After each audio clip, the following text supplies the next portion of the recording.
আপনারা যারা নতুন ভোটার হয়েছেন কিন্তু এখন স্মার্ট কার্ড পাননি, অথবা অনেক আগেই ভোটার হয়েছেন কিন্তু স্মার্ট কার্ড এখনও সংগ্রহ করেননি, এখন আপনার স্মার্ট কার্ডটি কীভাবে সংগ্রহ করবেন এবং কোথা থেকে সংগ্রহ করবেন সেই প্রসেসটি আজকে আমি আপনাদেরকে দেখাবো। এর জন্য আমাকে প্রথমেই জানতে হবে স্মার্ট কার্ডের অবস্থান। আমি গুগল ক্রোম ব্রাউজারে যাচ্ছি। আপনারা আপনাদের পছন্দ মতন যে কোনো একটি ব্রাউজারে যাবেন। এখানে এসে সার্চ বক্সে লিখবেন NIDBD, এটা লিখে সার্চ করে দিবেন।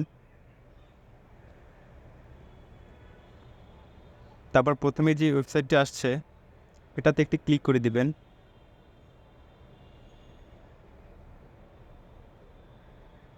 এটাতে আসার পরে এই যে দেখতে পাচ্ছেন স্মার্ট কার্ডের স্ট্যাটাস, এখানে একটা ক্লিক করে দিবেন।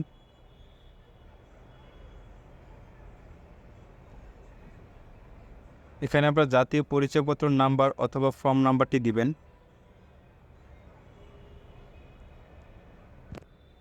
তারপর আপনার জন্ম তারিখ দিবেন।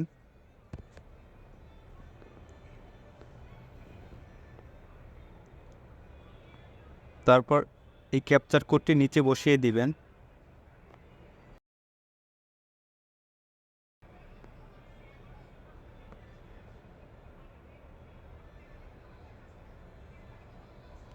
তারপর এই যে দেখতে পাচ্ছেন আমার জাতীয় পরিচয়পত্রটি এখন পর্যন্ত রেডি হয়নি, এর জন্য এমন দেখাচ্ছে।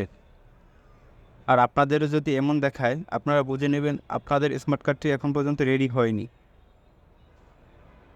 আর যদি রেডি হয়ে থাকে তাহলে এখানে বিস্তারিত দেখাবে আপনাদের স্মার্ট কার্ড কোথায় আছে এবং কিভাবে সংগ্রহ করবেন, ডিটেলস লেখা থাকবে। তো আজকে এই পর্যন্তই, ধন্যবাদ।